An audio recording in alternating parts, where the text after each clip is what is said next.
মই মোৰ শাহুমাক কিয় ইমান বেছি ভাল পাওঁ নহয়নে আপোনালোকে সুধি থাকে মই মোৰ শাহুমাক কিয় ইমান বেছি ভাল পাওঁ জানেনে আৰু মই ভাল পাওঁ ধৰণে আপোনালোকেও ভাল পাওঁ কিয় কৈছো জানেনে আপুনি আটাইতকৈ ভাল পোৱা গিফ্টটোৱে দিছে আপোনাৰ শাহুমাৰ পৰা আপুনি পাইছে কি জানেনে আপোনাৰ স্বামীজনক মোৰ মানুহজনক মই মোৰ শাহুমাৰ পৰা পাইছো আটাইতকৈ ডাঙৰ গিফ্টটোৱে জানো হেতু নহয়নে আৰু সেই শাহুমা গৰাকী 10 মাহ 10 দিন গৰ্ভত লৈ সযতনেৰে তুলি তালি ডাঙৰ দীঘল কৰি পেলাই খুৱাই বুৱাই পিন্ধাই ঘৰাই ডাঙৰ দীঘল কৰি পেলাই মোৰ কাৰণে ডাঙৰ দীঘল কৰিলে বুলি ধৰক আৰু আজি মই সেই শাহুমাৰ বা শহুৰ দেউতাৰ পৰাইতো মই সেই ডাঙৰ সম্পদবিধ আৰু মোৰ ডাঙৰ গিফ্টটো মাৰ পৰা পালো আৰু মই বাৰু সেই শাহুমা গৰাকী অকণমান মৰম অকণমান শ্ৰদ্ধা যদি নকৰো হেয়া জানো মোক পাপে নুচুবনে কেৱল মোক বুলিয়ে নহয় আপোনালোকেও আপোনাৰ শাহুমাক ভাল পাবলৈ শিকক 10টা যদি বেয়াকৈ কয় এটাও যদি ভালকৈ কয় সেই এটাটোকে আপোনালোকে বহুত বেছি ভালকৈ কৈছে বুলি ধৰক কাৰণ পৃথিৱীৰ সকলো মানুহ হয় মানসিকতাটো একেই নাথাকে হয়তো মোৰ শাহুমাৰ দৰে সকলো শাহুমা নহবও পাৰে কাৰণ মানুহে যেতিয়া মানুহক মাৰি পেলাব পাৰে যে সকলো শাহু ভাল থাকিব মই হেতু ক'ব নিবিচাৰো কিন্তু মই কিন্তু বেয়া বোৱাৰী দেই মই নিজকে ভাল বুলি ক'ব বিচৰা নাই কিন্তু মোৰ শাহুমা গৰাকী হলে খুবেই ভাল 4টা বস্তু বুলি ক'লে বেয়া হ'ব যেহেতু 4জন ব্যক্তিক আপোনালোকে কেতিয়াও ধাৰ পৰিশোধ কৰি শেষ কৰিব নোৱাৰে প্ৰথম হৈছে পিতৃ মাতৃ অৰ্থাৎ জন্ম দিয়া পিতৃ মাতৃ আৰু 2 নম্বৰতে হৈছে শহু শাহু ইমান ধুনীয়া ৰঙীল পৃথিৱী এখন দেখা পালো আমাৰ জন্মদাত্ৰী পিতৃ মাতৃৰ পৰা নহয়নে তাৰ পাছতে আটাইতকৈ ভাল লগা মানে গোটেই জীৱন কটা আসলতে এগৰাকী নাৰীৰ মই ভাবো এগৰাকী নাৰীৰ লতাৰ নিচিনা আৰু এজন পুৰুষ হল এটা খুঁটি লতাক পগাবলৈতো এডাল খুঁটি প্ৰয়োজন হ'বই নহয়নে সেই খুঁটিডালকে আমাক দান কৰিছে শহু শাহুৱে নহয়নে বাৰু আৰু তেনেস্থলত যদিহে আমি জন্ম দিয়া পিতৃ মাতৃ আৰু আমাক গিফ্ট দান কৰা আটাইতকৈ তেওঁলোকৰ মূল্যৱান সম্পদবিধ আমাক গটাই দিয়া তেওঁলোকৰ কিমান মৰমৰ থাকে এগৰাকী মাতৃৰ কাৰণে এটি সন্তান কিমান মৰমৰ থাকে যেতিয়া এগৰাকী বোৱাৰী আনে মাকৰ বুকুৰ পৰা সেই নাৰী গৰাকী অৰ্থাৎ বোৱাৰী গৰাকী বুকুলৈ মাকে এৰি দিবলগীয়া হয় এদিন আপুনিও মাক হ'ব তেতিয়া নিশ্চয় বুজিব আজি মই মাক কাৰণে বুজিছো যে এটি সন্তানৰ কাৰণে এগৰাকী মাতৃয়ে কিমান ত্যাগ কৰিব পাৰে নহয়নে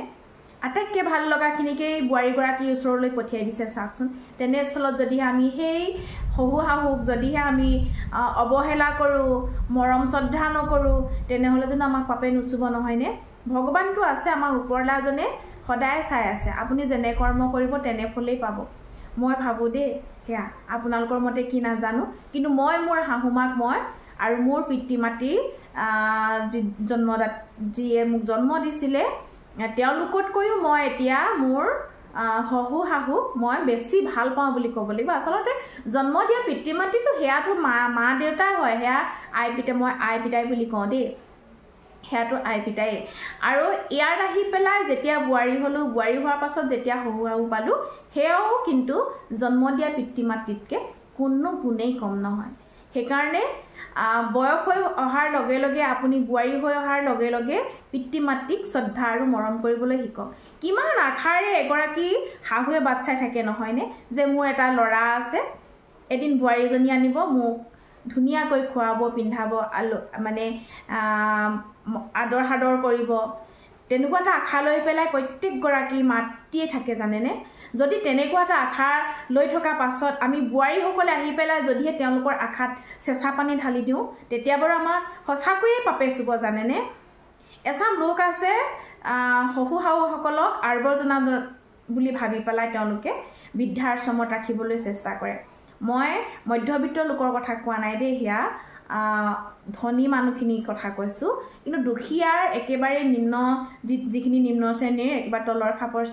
লোক তেওঁলোকৰ ওচৰত কিন্তু এতিয়াও মৰম শ্ৰেণীখিনি জীয়াই আছে তেওঁলোকে টকা পইচাতকৈ মাক দেউতাকক বহুত বেছি সন্মান দিয়ে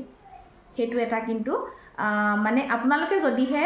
বিচাৰ কৰে মই কোৱা কথা নহয় আপোনালোকে যদিহে চাই এখন বৃদ্ধাশ্ৰমত গৈ পেলাই তাত কিন্তু শতাংশ হিচাপত যদিহে উলিয়াবলৈ হয় উচ্চ শিক্ষিত সন্তানৰ পিতৃ মাতৃহে বৃদ্ধাশ্ৰমত বেছি সংখ্যক থাকে খুব কম সংখ্যক গাঁৱৰ পৰা যায় হয়তো তেওঁৰ পুত্ৰ সন্তান নাই বা তেওঁক চোৱা চিতা কৰিবলৈ কিছু অসুবিধা হয় তেনেকুৱা পিতৃ মাতৃহে খুব কম সংখ্যক গাঁৱৰ পৰা দুখীয়া মানুহৰ ঘৰৰ পিতৃ মাতৃ বৃদ্ধাশ্ৰমলৈ যায় আৰু তেওঁলোকক যেহেতু এখন বৃদ্ধাশ্ৰম মই প্ৰয়োজন বুলি ভাবো যে বৃদ্ধাশ্ৰমখন একেবাৰে যে অপ্ৰয়োজনীয় তেনেকুৱা নহয় সঁচাকৈয়ে প্ৰয়োজনীয় কিছুমান অসহায় লোক আছে তেওঁলোকৰ কাৰণে কিন্তু বৃদ্ধাশ্ৰমখন খুবেই প্ৰয়োজন কিন্তু আমি থকা অৱস্থাত বুৱাৰী যি পুতেক নাতি পুতি এইবিলাক থকা অৱস্থাত যদিহে আমি এগৰাকী বৃদ্ধা অৱস্থাত পিতৃ মাতৃক যদি আমি বৃদ্ধাশ্ৰমত ৰাখোঁ কালিলৈতো ময়ো বুঢ়ী হৈ যাম মোৰো এগৰাকী বৃদ্ধা হ'ম মোৰো এগৰাকী বোৱাৰী আহিব মোৰ বোৱাৰী যদি মই কৰা ধৰণে যদি ব্যৱহাৰ কৰে তেতিয়াতো মোৰো একেই লাগিব একেই মানুহ আমি নহয়নে সেই অকণমান কথাতেই কিছুমানে ধৰি থাকি পেলাই মই কেৱল বোৱাৰীগৰাকীকে মই বেয়া বুলি নকওঁ কিছুমান শাহু বেয়া থাকে কিন্তু দুইগৰাকীয়ে যদিহে মিলা প্ৰীতিৰে থাকিবলৈ চেষ্টা কৰে এৰা ধৰা মাজেৰে যদিহে চলিবলৈ চেষ্টা কৰে মই ভাবোঁ নিশ্চয় ঘৰখন সুন্দৰ হৈ থাকিব আৰু পৃথিৱীখন এনেও ঘূৰণীয়া আপুনি আজি যি কৰিছে তাৰ কৰ্মফল আপুনি এদিন এনেও ভুগিব লাগিব